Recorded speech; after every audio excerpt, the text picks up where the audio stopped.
Bien, vamos a continuar con nuestra lección. Hasta el momento ya hemos revisado los puntos más importantes cuando trabajamos con herencia en Java. Ahora se les deja como ejercicio realizar lo siguiente: realizar la clase de cliente, la cual va a ser una clase hija de la clase persona. Va a ser muy similar a lo que ya hemos venido trabajando, pero eso es para que pongan en práctica lo que ya hemos estudiado.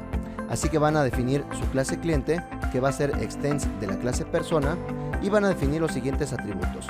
El atributo de ID cliente, que va a ser privado de tipo entero, y va a ser inicializado por una variable interna de tipo estático llamado contador cliente. Ese atributo estático no está definido en este diagrama, pero ustedes deben de agregar ese atributo estático. Así que va a ser muy similar a lo que ya hicimos con la clase empleado. También van a agregar un atributo de tipo fecha registro, y ese tipo va a ser de tipo date. Aquí se les deja hacer una breve investigación para que vean cómo utilizar el tipo date. Para utilizar ese tipo date deben utilizarlo del paquete java.util y deben de crear un nuevo objeto de este tipo. Así que cuando creen su objeto de tipo cliente deben de asignar la fecha actual a este atributo de fecha de registro y van a utilizar el tipo java.util.date. Pero les dejamos como ejercicio revisarlo en internet para que puedan crear correctamente un objeto de tipo date. Y posteriormente agregan el atributo VIP para indicar si es un cliente VIP, Very Important Person. Ese atributo va a ser de tipo boolean, y recuerden que para los tipos boolean, en lugar de que el método se llame get, se debe de llamar is. Así que deben de agregar los métodos get y set para cada atributo. Y de igual manera que en la clase empleado, no van a definir el método setIDCliente, ya que este atributo se va a inicializar a través del constructor. Así que deben de agregar un constructor para poder inicializar los atributos de la clase cliente, pero también los atributos de la clase empleado. Así que en este caso, a diferencia de la clase empleado, donde solamente inicializamos el atributo de nombre de la clase padre, ustedes van a agregar un constructor para inicializar todos los atributos de la clase padre: el nombre, el género, la edad y la dirección. Y además deben de inicializar los atributos de fecha de registro y el tipo VIP. El atributo ID cliente se va a inicializar de manera interna con la variable contador cliente, que es un atributo de tipo static según ya hemos comentado. Bien, así que se les deja como ejercicio realizar esta clase y también crear algunos objetos para poner a prueba su código. De cualquier forma, en el siguiente video vamos a ver la solución. Sin embargo, les pedimos que realicen su mayor esfuerzo para que empiecen a poner en práctica todo lo que hemos estudiado hasta este punto. Bien, así que nos vemos en el siguiente video con la solución de este ejercicio. Saludos. Bien, vamos a ver la solución del ejercicio propuesto, donde vamos a crear la clase cliente y vamos a crear algunos objetos para verificar que todo está funcionando correctamente. Esto va a ser muy similar a lo que ya trabajamos con la clase empleado, así que vamos a hacerlo un poco más rápido. Y cualquier duda pueden revisar el video cuando creamos la clase empleado. Vamos a crear nuestra clase dentro del paquete domain. Damos clic derecho, new, java class. La clase se llama cliente y la depositamos en el paquete de domain. Recordemos que el primer punto y lo más importante es que esta clase debe de extender de la clase persona. Si no agregamos extends persona, entonces no vamos a poder acceder a las características de la clase padre. Bien, así que ese es el primer punto y el más importante.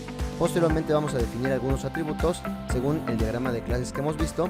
Agregamos el atributo de tipo entero llamado ID cliente. Posteriormente vamos a utilizar el tipo date del paquete java.util. Así que definimos el tipo date, el atributo se llama fecha registro y vamos a importar esta clase, la clase date. Y vamos a utilizar el paquete java.util.date. Aquí les podría aparecer más clases en diferentes paquetes, pero la clase que nos interesa utilizar de momento es la clase del paquete java.util. Bien, y posteriormente lo que vamos a hacer es definir nuestra variable de tipo boolean llamada VIP para saber si este cliente es un Very Important Person. Y por último definimos nuestra variable estática para contabilizar el número de objetos de tipo cliente creados y poder asignar un valor único también al atributo ID cliente de esta clase. Bien, es de tipo entero. Bien, hasta aquí ya tenemos la definición de los atributos y ahora vamos a agregar un constructor. Según hemos indicado, debe de poder inicializar todos los atributos tanto de esta clase como de la clase padre, exceptuando el atributo de ID cliente, que lo va a inicializar la variable contador cliente. Bien, así que definimos nuestro constructor, va a ser público, como es de la clase cliente, entonces indicamos que es un constructor de tipo cliente y vamos a ir agregando los atributos. En este momento no voy a utilizar el ID, aunque podrían utilizarlo, no les va a agregar todos los atributos que necesitamos. Así que en este caso, debido a que también todavía estamos aprendiendo a mandar a llamar atributos para la clase padre, lo recomendable es escribirlo manualmente. Ya posteriormente que entiendan todo este detalle, pueden apoyarse del IDE para hacer esto más rápidamente. Bien, así que vamos a inicializar el atributo de la clase hija, fecha registro, y para ello indicamos que va a ser un tipo date. Fecha registro. Posteriormente inicializamos el tipo boolean, el atributo de bit. Y ahora falta inicializar cada uno de los atributos de la clase padre. Así que en este caso me voy a apoyar de los argumentos, nombre, género, edad y dirección. Son los mismos argumentos que vamos a recibir en este constructor. Debido a que ya nos pasamos aquí del código que cabe en pantalla, voy a dar enter. Y aquí doy un enter para que podamos observar todos los atributos. Y ahora, como siguiente paso, lo que vamos a hacer es inicializar los atributos de la clase padre. Si utilizamos la palabra super para mandar a llamar el constructor de la clase padre, esta línea debe de ser la primera en nuestro constructor. No puede hacerse esta llamada al constructor padre después de haber inicializado los atributos de la clase hija, ya que posteriormente vamos a ver la lección de orden de creación de objetos, y allí vamos a ver que el orden de creación de los objetos, en primer lugar, se hace una llamada de manera implícita al constructor de la clase padre en caso que no tengamos esta línea. Así que esta línea, si no la agregamos y tenemos herencia, entonces va a existir esta línea siempre. Pero este orden de creación de objetos lo vamos a ver a detalle más adelante. Sin embargo, cabe aclarar que si vemos super, debe de ser la primera línea en nuestro constructor. Bien, y como siguiente paso, vamos a pasar los argumentos que estamos recibiendo de nombre, género, edad y dirección. Y con esto lo que estamos haciendo es que se manda a llamar el constructor de la clase padre con estos argumentos. Así que si presionamos control y damos clic sobre este constructor, nos lleva a la definición del constructor de la clase padre. Así que es este constructor que se va a mandar a llamar. Y de igual manera, estos constructores, aunque no veamos aquí la llamada a super, aquí existe esta línea. Pero este super está mandando a llamar ahora a la clase padre de esta clase. Y recordemos que si la clase persona no está definiendo de qué clase extiende, entonces aquí en automático su clase padre va a ser la clase object. Así que esta llamada de super es la llamada al constructor vacío de la clase object, ya que es la clase padre. Bien, pero esto no es necesario tenerlo, simplemente debemos de saber que esto es lo que sucede de manera automática. Bien, así que dejamos nuestro constructor ya como estaba. No marca ningún error si lo agregamos o lo quitamos, pero no es necesario agregarlo, como hemos comentado, es algo que simplemente que debemos de saber. Bien, así que vamos a nuestra clase de cliente. Ya tenemos la primera línea, que es la llamada a super, y una vez que ya hemos inicializado los atributos de la clase padre, entonces podemos continuar inicializando los atributos de la clase hija. Así que agregamos lo siguiente: this.idCliente más, incrementamos el contador de la clase cliente, cliente.contadorCliente. Recordemos que esto es un atributo estático, por lo tanto es recomendable utilizar el nombre de la clase para que sepamos que este es un atributo estático. No es necesario, pero es recomendable utilizarlo. Y posteriormente inicializamos el atributo de fecha de registro con el parámetro que estamos recibiendo, y finalmente el atributo de VIP también con el argumento que estamos recibiendo. Y con esto ya tenemos inicializado por completo el constructor de la clase hija, el tipo cliente. Ahora, por último, vamos a agregar los métodos get y set y el método toString. Así que damos clic derecho, insert code, get and set. El atributo estático no lo vamos a seleccionar, solamente fecha de registro, ID cliente y CSV. Damos clic en general. Y el único método que no vamos a utilizar es el método de set ID cliente, ya que no vamos a modificar este atributo una vez que lo hemos inicializado. Se encarga el constructor de asignar el valor al atributo de ID cliente. Solamente vamos a agregar el método para consultar este valor. Bien, ya tenemos entonces los métodos get y set para cada atributo, y por último agregamos el método toString. Así que agregamos el método toString, damos clic derecho, insert code, método toString, seleccionamos todos los atributos y también utilizamos string builder. Esto es opcional, como hemos comentado, pero es más eficiente. Así que podemos agregarlo, y antes de terminar la llamada a toString, si queremos saber los valores de la clase padre, entonces vamos a hacer una llamada al método toString de la clase padre. Así que vamos a utilizar super.toString.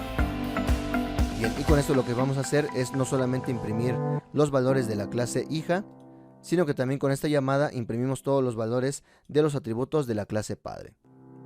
Bien, por último vamos a crear un nuevo objeto de la clase hija. Vamos a poner estas líneas entre comentarios para que solamente tengamos la impresión del nuevo objeto que vamos a crear. De tipo cliente, creamos un nuevo objeto, new cliente, y en este caso no tenemos un constructor vacío. En la clase cliente solamente tenemos un constructor con argumentos. De hecho son con todos los argumentos. Por ello necesitamos empezar a pasar toda esta información.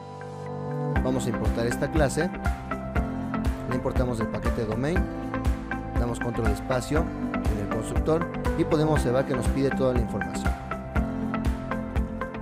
Vamos a empezar con la fecha de registro, y para crear un nuevo objeto de tipo date vamos a utilizar new y posteriormente date, y esto nos va a regresar una nueva fecha generada en este momento. Así que estamos creando un nuevo objeto de tipo fecha. Importamos esta clase del paquete java.util, y con esto ya vamos a poder asignar la fecha de registro, que es la fecha actual. Como siguiente paso asignamos si es un cliente de tipo VIP, indicamos que sí. Posteriormente nos pide el nombre de nuestro cliente, asignamos el nombre de Carla. Posteriormente nos pide el género, es un char, así que indicamos que es femenino. Nos pide la edad, asignamos el valor de 28 años, y nos pide una dirección, así que asignamos cualquier dirección. En este caso simplemente voy a poner una calle, Saturno, el número 15, pero pueden agregar ustedes cualquier texto. Y con esto ya tenemos nuestro objeto de tipo cliente completamente creado. No solamente los atributos de la clase hija, sino también se han inicializado por completo los atributos de la clase padre. Por último vamos a imprimir el objeto cliente, guardamos cambios y vamos a ejecutar para ver el resultado. Y podemos observar que nuestro cliente 1 tiene la siguiente información: es un objeto de tipo cliente, el ID cliente con el valor de 1, la fecha de registro con una fecha actual, junio 30, con la hora también actual. Y como siguientes valores vemos si es un tipo VIP, nos imprime verdadero, que sí es un tipo VIP, y lo último que podemos ver es toda la información del objeto persona. Así que se han inicializado correctamente no solamente los atributos de la clase hija, sino también los atributos de la clase padre. Pero recordemos que al final es un solo objeto en memoria, que contiene toda la información de la clase hija y de la clase padre. Por ello podemos observar los valores del objeto persona, Carla, el género femenino, edad 28 y la dirección de Saturno. Ahora por último, ¿cómo podríamos imprimir la dirección de memoria de este objeto? Debido a que ya les hemos enseñado el uso de la palabra super, donde tendríamos que hacer esta llamada para imprimir no solamente la información de empleado, de persona, sino ahora también la información de la clase object, ya que recuerden que la clase object en su método toString imprime la referencia de memoria de este objeto. Así que para responder a esta pregunta y poder observar la memoria del objeto dentro de la clase persona en su método toString, tendríamos que hacer también una concatenación de la llamada a super. Así que voy a quitar la implementación de este método toString, voy a apoyarme del IDE para volver a generarlo. toString, seleccionamos String Builder, va a imprimir cada uno de los atributos, pero además al finalizar vamos a hacer un append para que nos imprima la dirección de memoria, pero de la clase padre, en este caso de la clase object. Agregamos un espacio y posteriormente con super.toString. Recordemos que en este caso super está haciendo referencia a la clase padre de esta clase persona, y como no estamos indicando ninguna otra clase, en automático el compilador hace extends de la clase object. Así que la clase padre de esta clase persona, en este caso estamos haciendo una llamada al método toString de la clase padre, de la clase object. y por lo tanto esto va a imprimir la dirección de memoria de nuestros objetos. Vamos a comprobarlo, guardamos cambios y ejecutamos. Ya tenemos la información de nuestro cliente, el ID cliente, la fecha de registro, si es tipo VIP, toda la información del objeto persona que es de la clase padre, y por último podemos observar el detalle del objeto que está en memoria. Podemos observar que es un tipo cliente, así que a pesar de que tenemos la clase padre persona y la clase abuela, que sería la clase object, podemos observar que en este caso el compilador nos está indicando que el tipo object que está en memoria es un tipo cliente. Y podemos observar la dirección en memoria de este objeto. Así que es un solo objeto en memoria que se encuentra en esa dirección. De manera interna contiene la información de la clase object. Posteriormente tenemos la información de la clase persona. Y finalmente en la parte más externa tenemos la información de la clase empleado. Y lo que estamos haciendo con este método toString es de manera interna. Aquí tenemos la clase object y aquí tenemos el método toString. Entonces lo que sucede es que en el siguiente objeto, en la clase persona, estamos sobrescribiendo el método toString definido en este objeto. Sobrescribe el comportamiento del método toString. Por ello es que para poder acceder a este método de la clase padre tenemos que utilizar la palabra reservada super. Y cuando utilizamos super accedemos al método toString de la clase padre. Y finalmente en la clase de cliente tenemos lo mismo. Tenemos una llamada a toString. Y este método toString, para poder acceder al método toString de la clase padre, entonces tenemos que utilizar la palabra reservada super. Todo esto es lo que ya hemos escrito en código, simplemente estamos haciendo un resumen de todo el código que ya hemos agregado. Pero podemos observar que en memoria es un solo objeto que contiene toda la información de manera interna, de la clase padre y en este caso también incluso de la clase abuela. Y con la palabra super es que podemos volver a acceder a toda la información que se ha definido en la clase padre o en la clase abuela y que se ha ocultado a las clases hijas. Bien, eso es todo por esta lección y nos vemos en el siguiente video. Saludos.